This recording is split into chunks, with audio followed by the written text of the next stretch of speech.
Hello and welcome to this week's Healthy Recipe, Healthy Cooking. My name is Dr. Heyer from Holistic Health and Chiropractic.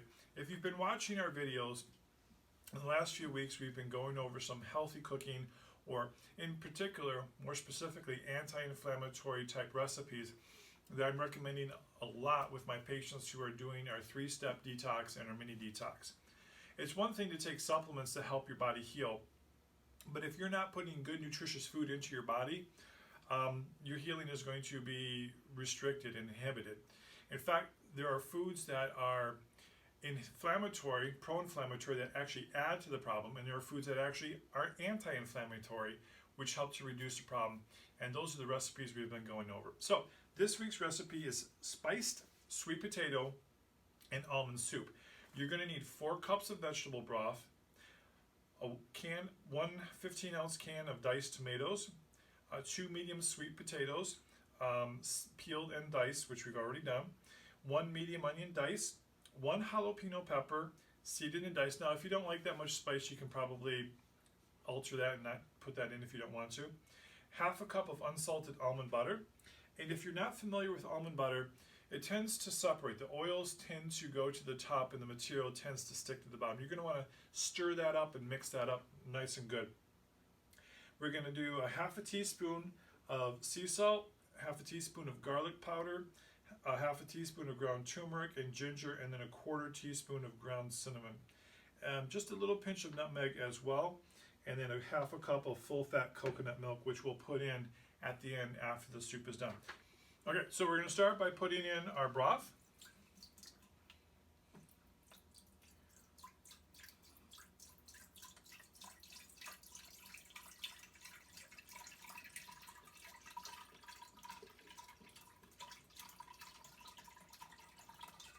And then we're just going to start adding in our ingredients.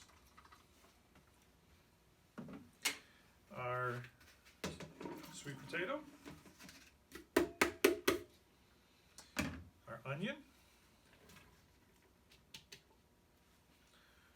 our jalapeno, our seasonings,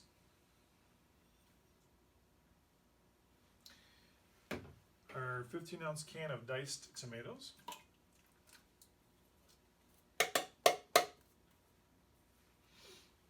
and then our almond butter. And it is a bit sticky. Ooh, that smells good already. So you're going to want to use a spatula to get that out. And give it a good stir, mix all those ingredients together. And if you're doing a slow cooker, you're going to want to set it for a good 6 to 8 hours. So as we've talked about in other videos, if you're one of those busy people who has to drive into the city and doesn't get home till 6:30 at night, what you might want to do is set your slow cooker up in the morning. And some of the newer slow cookers obviously have timers on them. The older ones probably don't, like the one I got from my mom.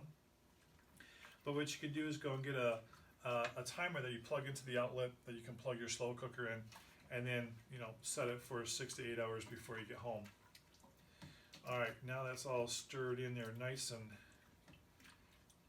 good. And we're just going to put the lid on and hit soup, and we'll see you in 6 to 8 hours. Hello and welcome back. We just finished up with our soup, and we released the pressure on the pressure cooker here.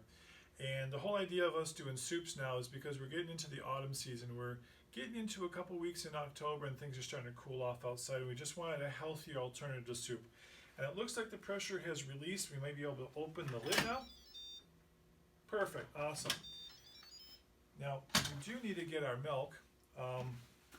And what I'm going to do is I'm going to just start to move this over to a blender because we're supposed to puree it.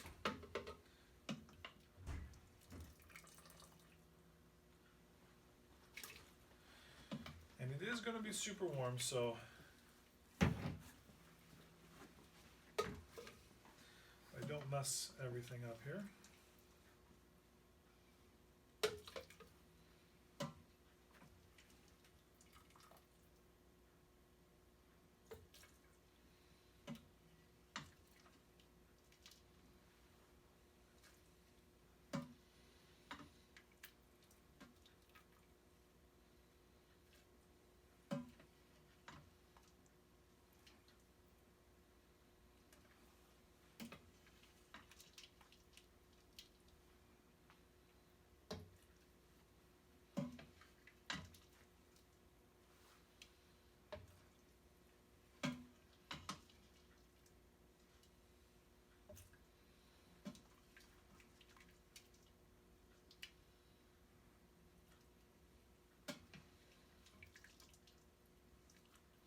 And of course, if you like your soup a little bit thicker, you don't necessarily have to put in all the vegetable broth as we did.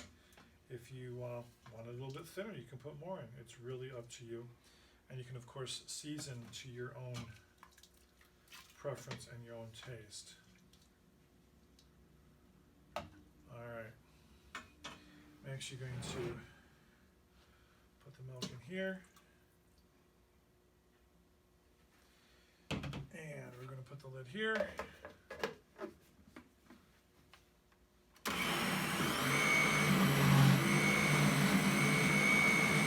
Give it just a couple of seconds here.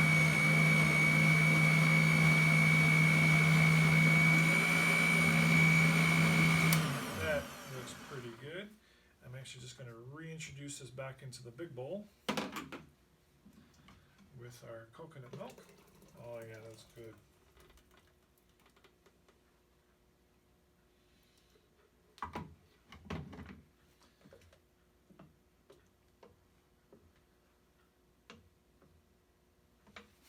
And now, let's try some.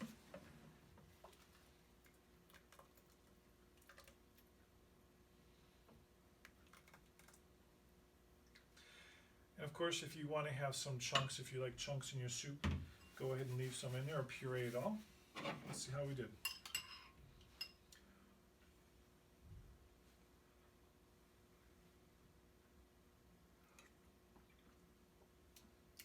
Oh, that's very flavorful.